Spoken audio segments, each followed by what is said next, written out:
Hi guys, good morning! So, kagigising ko pa lang at nakikita niyo naman, guluguluhan na yung, napakaayos niya kagabi pero ngayon guluguluhan na yung hair ko. Hindi pa kasi siya siguro ganun kahaba, kaya it always falls. At saka wala rin kasi ako nilalagay na mousse or any hair product para magstay sa curl yung itong buhok ko. And sa totoo lang, mali ko talaga ako matulog. But we'll see. Next time, lagyan natin siya ng mousse para maganda. Tinatry ko lang naman tong product na to. And like I said, maganda ang benefit sa buhok ninyo kapag kinanito nyo siya every night dahil hindi siya magra-rub sa pillow ninyo. Napapaus ako. Pero tingnan natin kung ano yung itsura.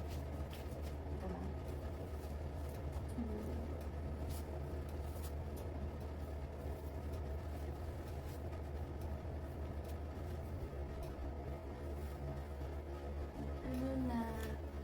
Ang ganda rin naman pala niya.